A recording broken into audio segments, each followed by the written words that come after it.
Salut à tous, épisode 14 de Gazprom, après une petite pause que j'avais un petit peu expliqué dans les commentaires à l'époque. On va traiter ici du GPE3 Gand-Wevelgem, il y aura aussi 3 jours de la panne, et le Tour de Catalogne en parallèle, sur une saison où pour l'instant les objectifs ont été remplis. Et il nous reste là un top 5 à aller chercher sur le GPE3 et Gand-Wevelgem, ce qui n'est pas forcément rien. Au préalable, sur les Strade Bianche, on avait été surclassé par les hommes en forme du moment, avant que Gianni Moscon sur Tirreno n'écrive une belle page de sa saison, et qu'ensuite, à Milan-San Remo, à nouveau, les Pidcock et Van der Poel soient au-dessus du lot et empêchent le rêve de Pesek de se réaliser. Voilà. Donc le décor est là, on est en 2023, c'est une 3e année de carrière, et puis ce qui reste là à démarrer, c'est déjà le Tour de Catalogne.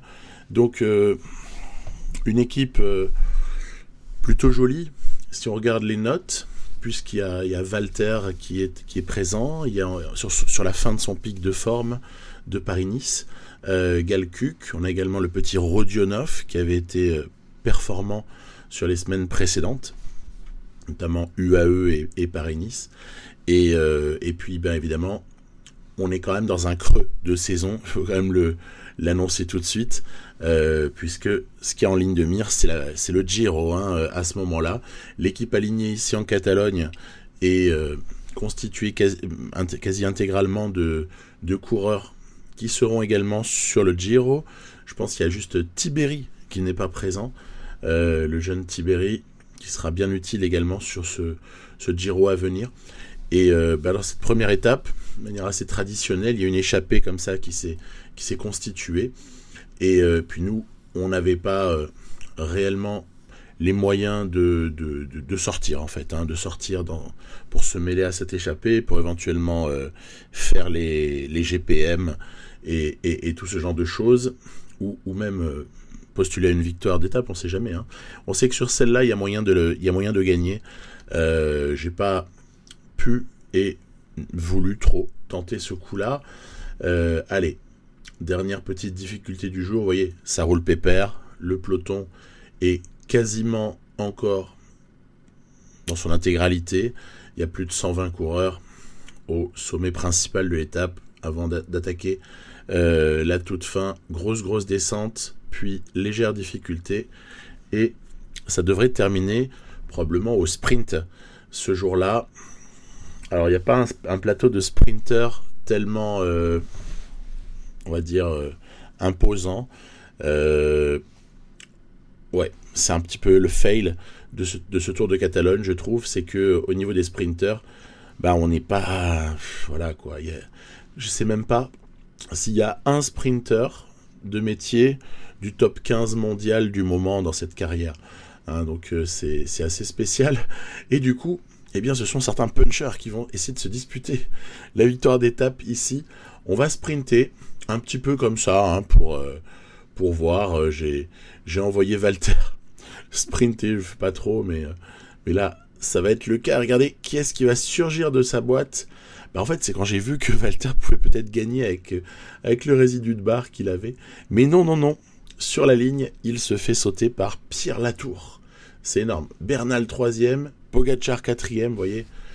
C'était dans l'air du temps de faire sprinter le leader, puisqu'en fait, beaucoup de leaders ont sprinté, et ça se joue entre eux. C'est arrivé, pas de Matthews, pas de Ackermann, que sais-je. Tous les sprinters sont plutôt du côté des Flandres à ce moment-là de la saison. Très bien. C'est juste dommage, mais c'est pas grave. Voilà, Pierre Latour qui est chez Jumbo-Visma, oui, cette année-là, 2023. Ils ont également Guillaume Martin, ils ont également Tige Benoît, ils ont également Jasper Stuyven. Bref, recrutement assez élargi de Jumbo-Visma, et puis ils se trompent pas beaucoup sur les profils des types qui sont allés chercher, honnêtement, c'est du très très bon. Ensuite, c'est un contre-la-montre. Alors, toujours intéressant de jouer les contre-la-montre. En tout cas, voilà, moi, ça m'intéresse. Et on a ici un petit peu plus d'une vingtaine de kilomètres avec quelques... Je l'ai dit, hein, c'est un creux de saison hein, pour tous ceux qui préparent ici le Giro déjà en essayant d'accumuler des jours de course. Donc forcément, on n'est pas très très bien servi au niveau des formes du jour, mais ça fait partie du délire. Galkuk pourra-t-il quand même sauvegarder un temps honorable? Ah, ça paraît compliqué. Ça paraît compliqué pour le jeune Slovène. Et puis les espoirs peuvent se reporter à ce stade sur Attila Valter parce que on n'a pas réussi à vraiment avoir une bonne performance jusque-là. Valter qui en plus est servi par une magnifique forme du jour. Oui, fin de pique. Chanceux.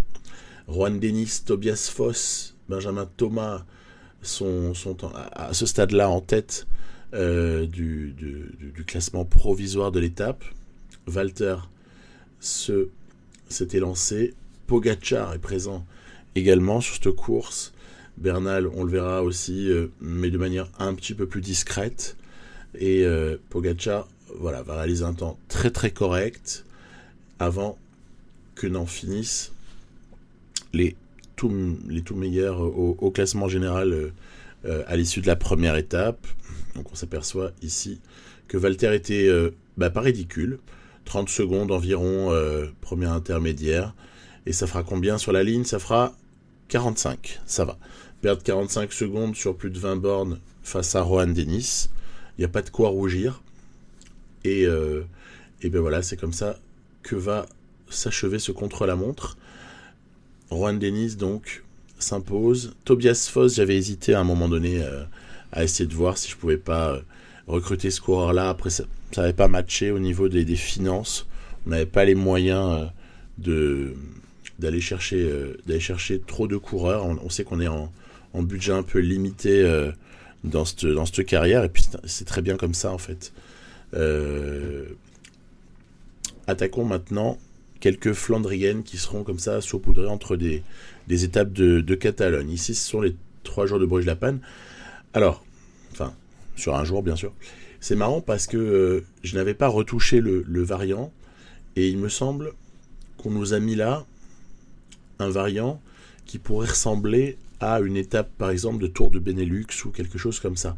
Parce que normalement, sur une course d'un jour, on ne devrait pas avoir des GPM, on ne devrait pas avoir même des sprints intermédiaires. Donc, c'est pas grave, en fait. Le profil en lui-même est tout à fait satisfaisant par rapport aux contraintes d'une course comme celle-ci, qui est censée tout de même se terminer au sprint. Caleb Ewan est présent. Il n'est pas seul. Vous verrez, il y a encore quelques autres très gros sprinteurs qui sont là. Et puis, pas non plus le gratin, mais il y a quand même des coureurs qui sont là. Alors, la stratégie ici, il n'y en a qu'une seule, c'est faire en sorte d'emmener sprinter Péchek dans les meilleures conditions pour essayer de s'imposer au sprint. Vous voyez, il y a encore quelques petits secteurs pavés, quelques petits monts non pavés ou comme ça, petites difficultés courtes, des petites bosses que l'on passe assez tranquillement pour arriver dans le final, approche des 20 derniers kilomètres à ce moment-là, et on va essayer de mettre en route un petit peu notre train. Donc c'est parti, on met tout le monde derrière Klimek, derrière Biryukov. Gogol, Vinkovic auront leur mot à jouer, Lutsenko, Moscon étant peut-être plus en charge des derniers kilomètres, avec Gogol pour ce qui est de placer Péchek dans les meilleures conditions. J'aime bien en fait mon équipe de Flandriens, elle est assez sympathique parce que le petit Polonais Klimek a de vraies belles qualités. Biryukov plus dans l'explosivité, c'est un puncher, mais le petit Vinkovic aussi, le Serbe que j'étais allé chercher sur la fin du mercato, ne me déçoit absolument pas, au contraire, je l'aime beaucoup. Gogol, c'est une valeur sûre, de toute façon, à ce moment-là. Moscon, Lutsenko, vous voyez, le train est constitué. Péchek n'a juste qu'une seule chose à faire, c'est ne pas perdre la roue d'Alexei Lutsenko. essayer comme ça de se lancer au très bon moment. Allez, 2 km, attention, il y a des virages. Toujours se méfier des virages sur la toute fin de ce type de course. Allez, virage à gauche, et hop là, on y va sur un léger droite. Péchek qui va comme ça s'imposer devant Caleb Ewan, Nasser Bouhanni, Brian Cocard, Alversen aussi, intéressant toujours, et puis Moschetti, et puis après, voilà, c'est un petit peu plus réparti entre sprinter et non-sprinter. Voilà, donc après Milan-San Remo qui avait été un petit peu décevant, Péchek se reprend ici et signe une victoire, non pas de prestige, mais au moins bonne pour le moral et pour la suite, puisque son objectif principal de saison était Milan-San Remo, mais également Gand-Wevelgem Game. Donc, on va voir si on arrive à reproduire tout ça face au Van Aert et compagnie quelques jours plus tard, une semaine environ. Pendant ce temps-là, en Catalogne, ça commence à se corser avec les gros favoris que vous voyez, Lopez, Kuss aussi, Vlasov, Carapaz, pour une arrivée au sommet. Donc là, avec une forme du jour à 0 pour Attila Valter,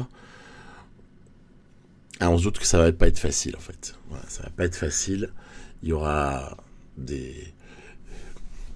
peut-être une défaillance, ou alors, qui sait, on va s'accrocher et puis on va peut-être se positionner au général. Donc voilà, petite incertitude à ce moment-là sur cette étape 3.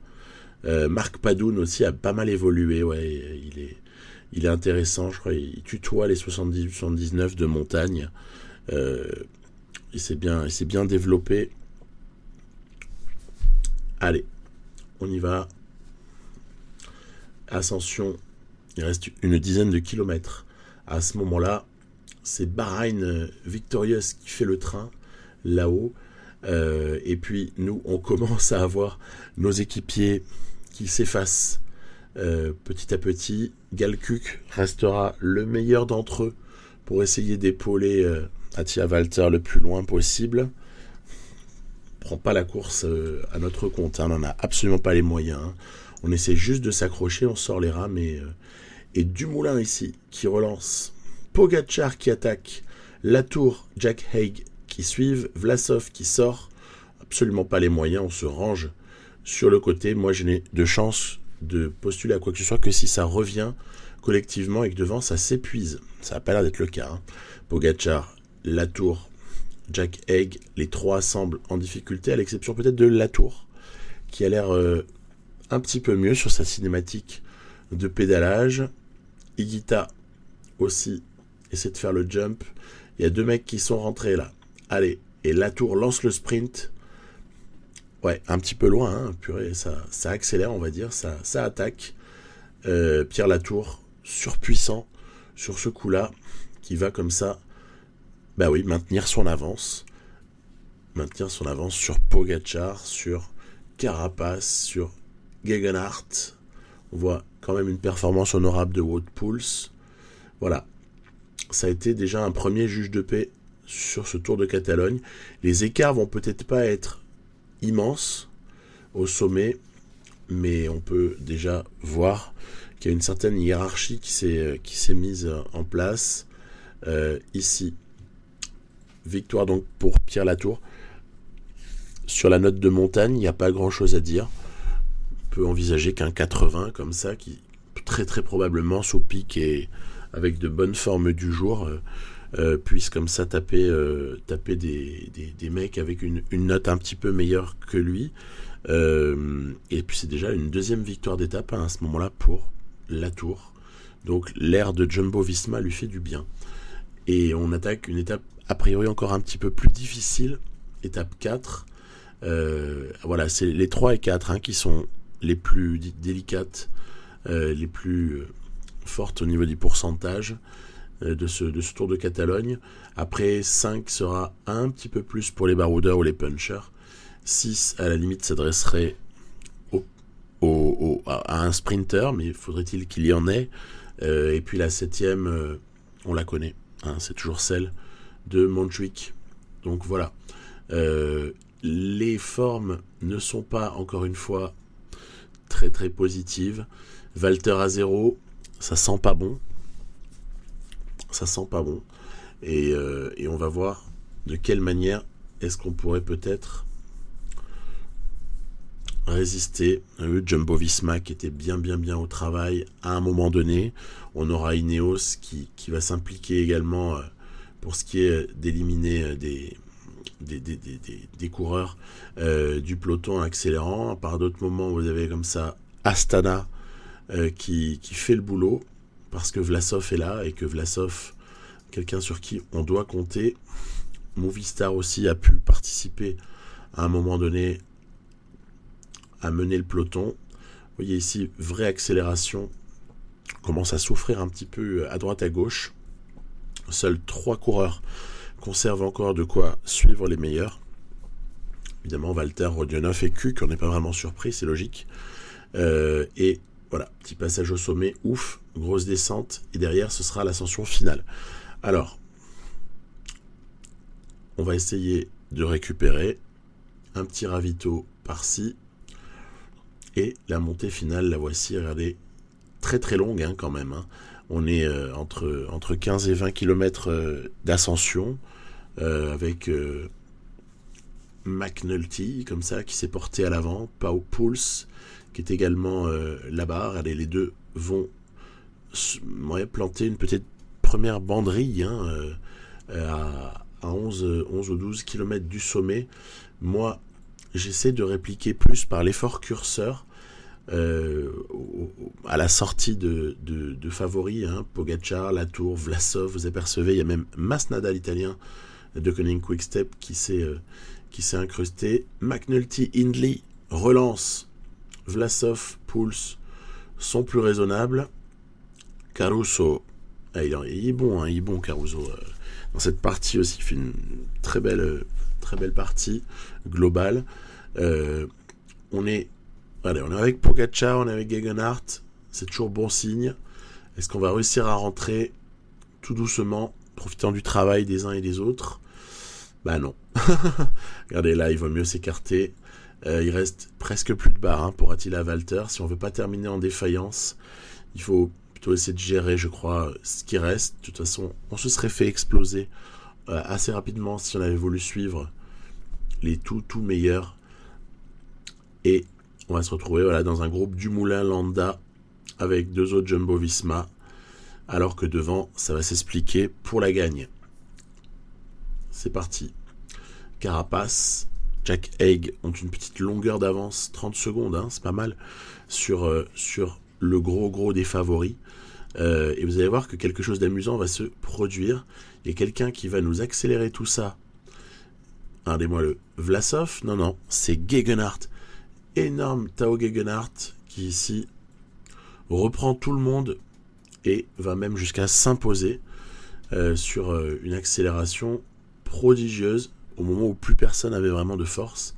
Donc on a du grand Tao Gegenhardt sur ce Tour de Catalogne. Pogacar, Bernal doivent s'y résoudre.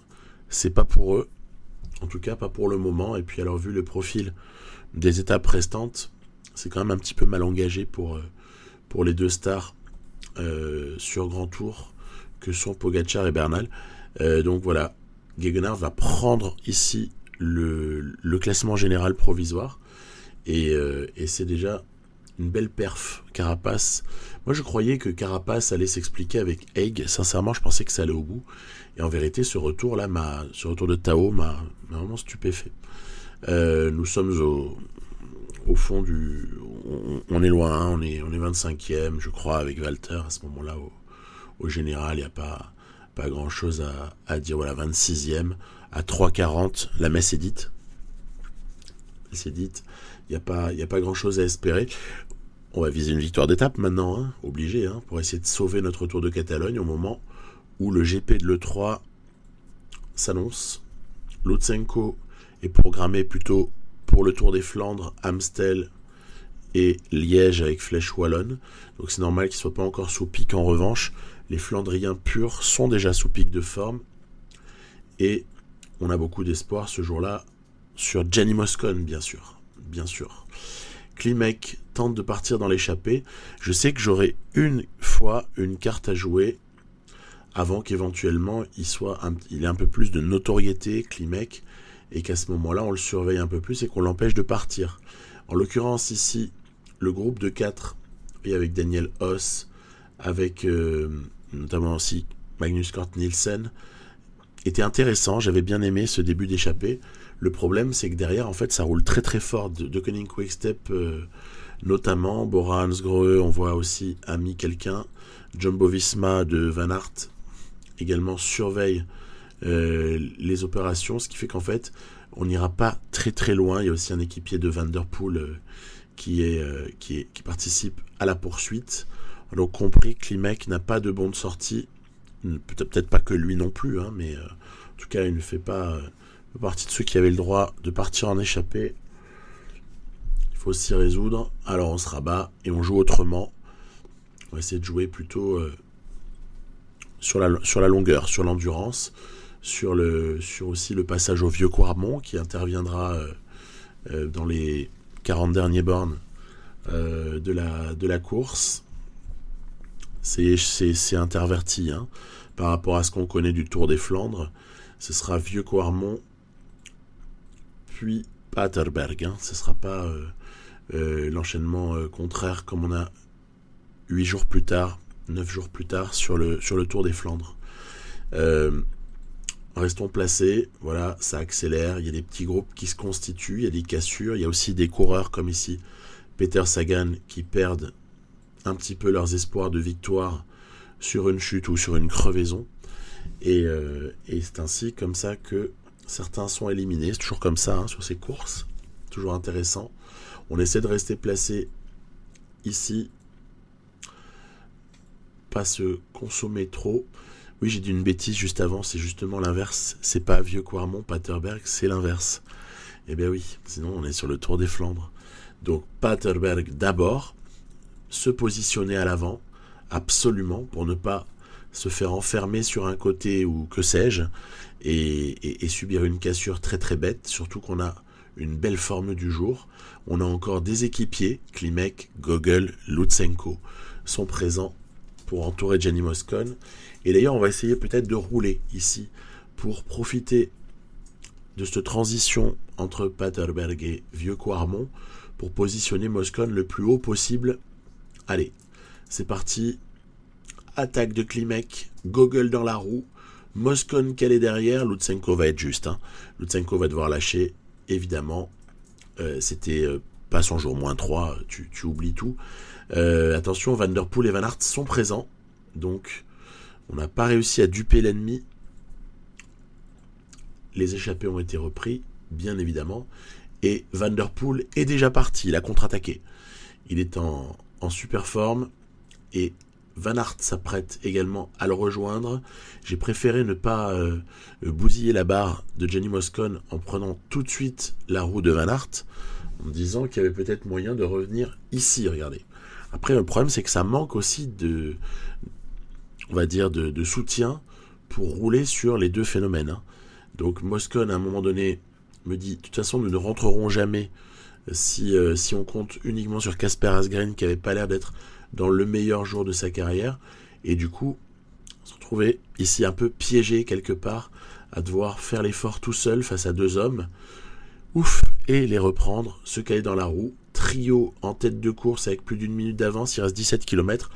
On a bien compris, la victoire va se jouer entre ces trois hommes-là, Van Der Poel, Van Aert, Moscon.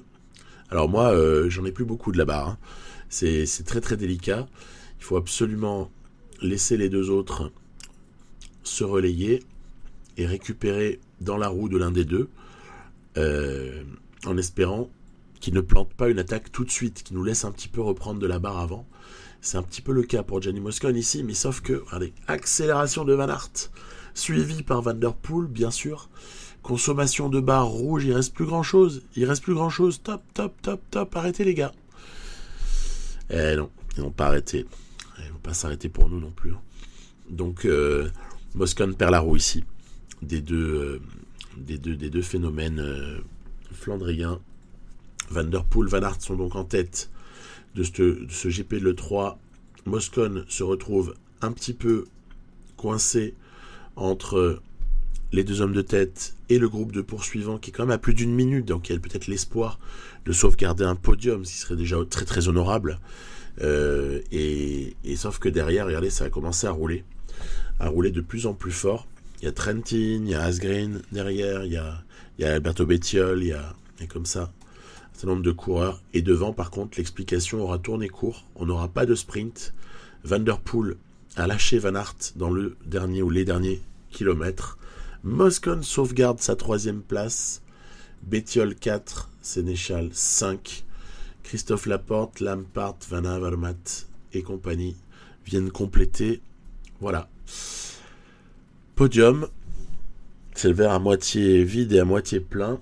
Est-ce qu'on est plutôt content de cette 3e place ou est-ce qu'on se mord les doigts de ne pas avoir suivi l'attaque de Van Aert au moment où il a contré pour prendre la poursuite, pour revenir tout de suite sur Van der Poel, qui avait lui-même déjà contré en sortie de Vieux Quarmont.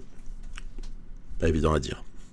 C'est pas évident à dire. Je pense de toute façon qu'on ne boxe pas dans la même catégorie que ces deux-là. Et il faut parfois se satisfaire d'une 3e place. Parce qu'il n'y avait pas... Je pense pas que sur la toute fin, Moscon, à part scénario assez favorable, aurait pu comme ça embêter Van der Poel ou Van Aert. Victoire donc pour Mathieu Van der Poel qui survole ce début de saison. Il y avait eu des victoires sur Paris-Nice, il y avait eu les Strade Bianche. Il est injouable. Il était 2e sur San Remo, puisque surpris par Pidcock. Mais c'est du grand Van der Poel. Et que peut-on faire face à cela? On verra. On verra par la suite. Étape 5 au même moment. Étape 5 en Catalogne. Alors là, j'avais des petits espoirs de victoire d'étape. Vous allez voir, je vais tenter quelque chose en espérant le faire au bon moment et en espérant également avoir un bon de sortie en vertu des 3 minutes 40 de retard pour Attila Walter au classement général. Donc ici, phase d'attente, début de course calme, on laisse l'échappée prendre un petit peu de champ. Walter n'avait pas le droit de sortir de toute façon. Et les autres n'étaient pas en très très grande forme pour aller dans l'échappée et avoir une vraie possibilité de s'imposer, je pense. Donc à partir de là, c'était pas évident. Un Rodionov aurait pu sortir, un Kuk aussi, mais avec au moins un petit +1 ou un 0, mais pas une forme de jour négative. Donc voilà, c'est un tour de transition et on doit faire avec les formes du jour qui nous sont proposées. La dernière difficulté, en revanche, j'essaie d'accélérer, de faire travailler un petit peu quelques-uns des équipiers d'Attila Walter pour essayer de le mettre dans les meilleures dispositions possibles pour ensuite attaquer et descendre seul, ce qui pourrait nous rapporter une victoire, sait-on jamais. Kuk fait un très très bon boulot. Walter, vous voyez, prend sa roue, s'accroche en tout cas parce que c'est pas évident. Gros rythme de Gal Kuk. Mais derrière, personne ne capitule. Hein. On a les tout meilleurs qui sont juste derrière. Gegenhardt, McNulty. Puis on n'a pas mentionné là les Groupama FDJ qui ont emmené Miguel Angel Lopez. Ben oui. Je rappelle, Miguel Angel Lopez est chez Groupama FDJ dans cette carrière. O'Connor, Gegenhardt, Pouls, McNulty, tout le monde contre au moment où Walter, un petit peu juste, a été repris, décidément pas heureux toujours sur ses tentatives de départ pour une victoire d'étape dans les fins d'étape comme celle-ci vallonnée. On l'avait déjà vu, là c'était plutôt une malchance sur Paris-Nice, ici c'était un petit peu court, on est un petit peu court. Là-dessus il reste quelques kilomètres, ça va se jouer au sprint entre favoris, le sprint est lancé, on va essayer de pas trop subir, mais on s'est fait éclater. Et ce qui va être ici rigolo, c'est que Julien Philippe était pour moi avec Pogačar le grand favori de cette arrivée. Et en fait, s'est fait encore une fois surprendre par Pierre Latour. Pierre Latour nous fait un tour de Catalogne de toute beauté. Regardez ici, il va surgir en fait juste, hop là, un petit peu avant la ligne, et va s'imposer de manière indiscutable pour Latour. Philippe Higuita aussi aura bien joué son rôle, mais il n'aura pas réussi à aller chercher cette victoire d'étape. Robert Stannard aussi, t'as mentionné, parce que on l'avait déjà vu briller sur le Giro, il me semble, la saison précédente. Et il est redoutable hein, sur ces arrivées-là. Robert Stannard n'était pas très très loin de la prendre, mais c'est encore une fois pour la Tour, avant d'aller sur l'étape 6. Étape 6, vous voyez, je vous disais, plutôt pour un sprinter. Problème, c'est qu'il n'y en a pas des sprinters vraiment notoires. À partir de là, qu'est-ce qui va se passer? Écoutez, on va aussi tenter notre chance. Hein. Tenter notre chance sur la fin. Il y a des cartes à jouer hein, de type Marchenko, de type Mikheyev, de type même Kostin. Voilà, sur les équipiers, hein, en Novikov, pourquoi pas. Enfin, là, je l'ai utilisé plus en protecteur sur cette étape 6, mais il y a toujours des petites cartes à jouer. Quand tout ce petit monde-là sera en très grande forme, par exemple sur le Giro, ça pourrait être marrant parce que finalement, il y a une relative polyvalence et les rôles des uns et des autres peuvent être un peu échangés. Peut être protecteur, équipier vraiment dédié au leader un jour et puis avoir tout de même sa chance sur une autre étape. Donc il y aura vraiment de quoi faire sur le Giro avec tous ces coureurs plutôt polyvalents. Tiens oui, Bernal passe un mauvais quart d'heure déjà qu'il n'est pas réellement en lutte au général. Vous voyez, 2 minutes, 14e, c'est plié hein, le général de Catalogne. Mais en plus, il s'est pris une petite cassure. On voit les efforts qui sont faits, même Carapace s'était fait prendre dans la cassure. Je vous assure que ça va rentrer, heureusement pour eux. Mais il y a grand rythme devant. Hein. ISN participe bien à l'accélération, puisqu'ils ont un sprinter, certes, de 2e ou 3e ordre, à la personne de Youssef Reguigui, mais n'empêche qu'il est un de ceux qui vont le plus vite au sprint. Et il joue pour lui du côté de chez ISN. Et puis nous aussi, on joue notre chance. Allez, Kostin, Kuk, on fait travailler, et puis à la fin, on verra si peut-être Marchenko ne pourrait pas se mêler à la lutte. Hein. On sait jamais. Allez, c'est parti. Il reste moins de 2 km. Accélération. Mikheyev qui sprint. Marchenko qui va produire son effort ici. Ça va être un peu juste. Et c'est encore une fois Stannard qui s'est illustré, mais c'était un peu trop juste. Julien Alaphilippe s'impose. Mais je suis content, je prends une jolie 3e place pour Marchenko, qu'on n'avait pas encore énormément vu jusque-là. Et le petit Daniil Marchenko, comme ça, qui prend un podium sur épreuve World Tour. C'est cool, je suis assez content. Même si la victoire aurait été plus savoureuse, mais déjà au moins on est placé. Et c'est je crois, un 2e podium d'étape sur ce Tour de Catalogne. Après la première étape, hein, avec Attila Walter. C'est encourageant pour l'étape 7 où on jouera notre Vatou pour essayer d'aller chercher la victoire d'étape tant espérée. Et pendant ce temps-là, Gant-Wevelgem. Alors là, on ne rigole pas. Gant-Wevelgem, c'est pour moi voilà, un de ceux que j'ai coché. Peut-être plus que le GPE3 par exemple. Plus important pour moi cette saison, puisqu'il y a l'idée d'essayer de faire briller mon sprinter. Péchek, on voit Mads Pedersen, Wout van Aert, Ballerini, Stuyven notamment, parmi les favoris du jour. Van der Poel n'est donc pas là. C'est une bonne nouvelle quelque part, même si ça enlève un petit peu de sel à la course. Et ah oui, tout pour Péchek, sauf si Lutsenko ou Moscon arrivent à s'échapper dans un petit groupe. Bref, vous connaissez comme moi la traditionnelle fin de course très animée sur Gant-Wevelgem, sur Pro Cycling Manager. Et 2021, il n'y a pas changé grand-chose. C'est toujours un petit peu la même agitation. On a comme ça des groupes de 2-3 qui partent, etc. Bref, on n'y est pas encore. Là, on est sur les monts pavés, ou d'ailleurs les monts non pavés du milieu de course d'endurance, hein, très très longue, 200, combien, 60 ou 50. Ce jour-là fait appel donc à d'autres qualités que celles qu'on a sur des étapes de 180 bornes par exemple, ou même des classiques un peu plus courtes, comme pouvait l'être 3 jours de Bruges-la-Panne quelques jours plus tôt. C'était plus court, mais ici on va rester positionné.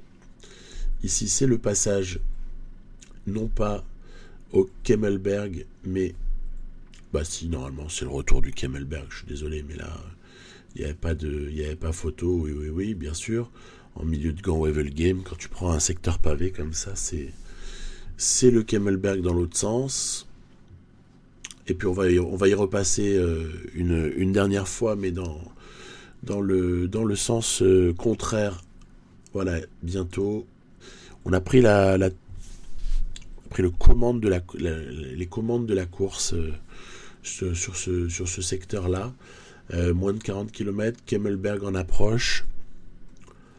On va demander ici à Vinkovic de relayer très fort pour essayer de produire des cassures qui pourraient par la suite nous rapporter une surconsommation de barres de la part de certains favoris et nous permettre éventuellement de les épuiser. C'est un petit peu l'objectif. De toute façon, si les courses cyclistes de cet acabit font autant de kilomètres, sont aussi longues et sont aussi difficiles, c'est bien parce qu'il faut que les coureurs se fatiguent. Sans cela, on ferait une course de 20 bornes et puis on ferait un sprint et puis ce serait réglé. Ça, les gens qui connaissent pas trop le cyclisme, ils comprennent pas ça, c'est rigolo. Pourquoi est-ce qu'on fait des courses aussi longues ? Parce qu'il faut que justement tout le monde s'épuise et qu'il y ait comme ça un écrémage très intéressant qui se fasse. Gogol, après l'excellent travail de Klimek puis Vinkovic, Gogol a eu son tour. On peut regarder évidemment, Gogol est crevé.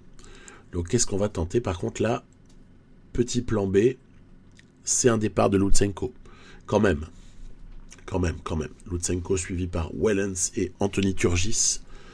Est-ce que ça va collaborer ? Moi, c'est surtout ça que je regarde dans ces cas-là, parce que Lampard qui fait le boulot pour ramener Ballerini, il n'y a rien de plus normal. C'est tout à fait logique que Quick-Step joue le coup à fond pour Ballerini, mais comme Lutsenko n'est absolument pas relayé par Wellens et Turgis, on se relève, contre-attaque de Moscon, c'est parti. Moscon dans la roue duquel Tim Wellens saute à nouveau.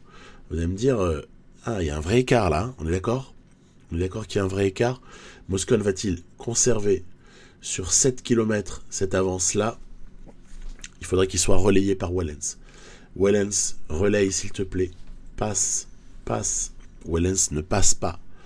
Si Wellens ne passe pas, je me relève parce qu'on a une autre carte à jouer.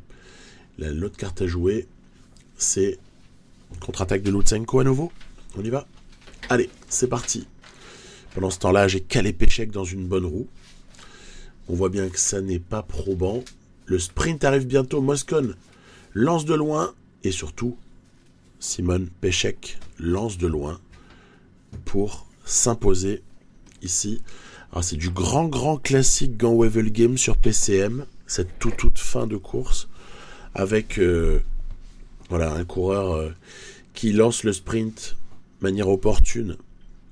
Et qui du coup finalement est encore sur sa phase d'accélération et n'a même limite pas tout consommé sa barre au moment de franchir la ligne. C'est comme ça qu'il y a moyen de gagner Gand-Wevelgem. J'estime qu'on a fait notre part de boulot quand même sur ce coup-là. On a fait notre part de boulot. On n'a pas à rougir de la manière dont ça a été gagné. On a tenté. Personne ne nous a aidés. Et au final, le sprinter ramasse. C'est parfait. C'est parfait, il n'y a rien d'autre à dire.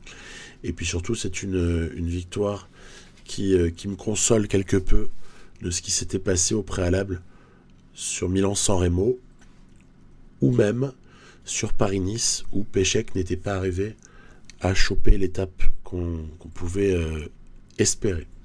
Donc ça va, ça rassure.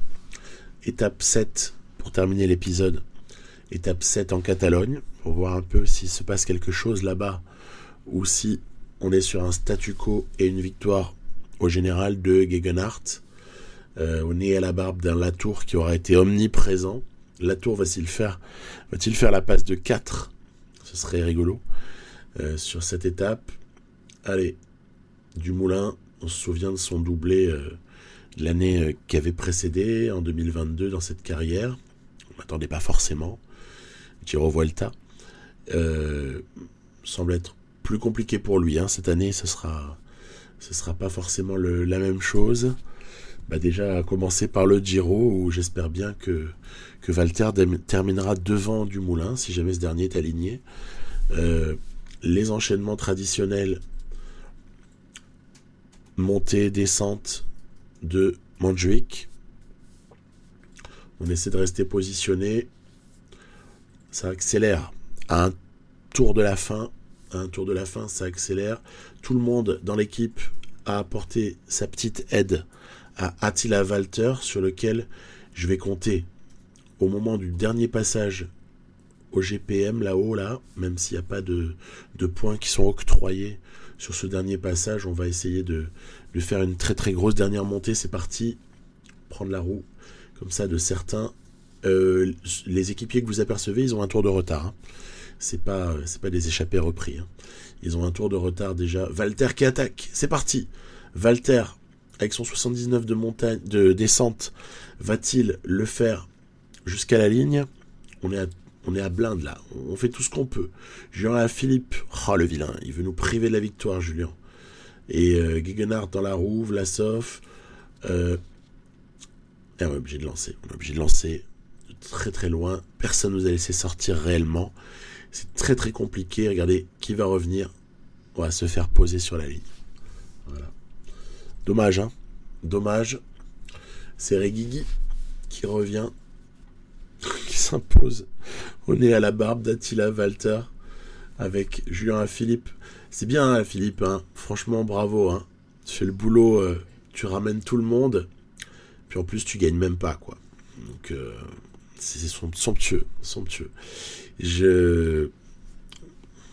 Après, attention, ne pas gagner, c'est amusant aussi quelque part, parce que ça met encore plus de joie au moment où on en claque quelques-unes, quoi.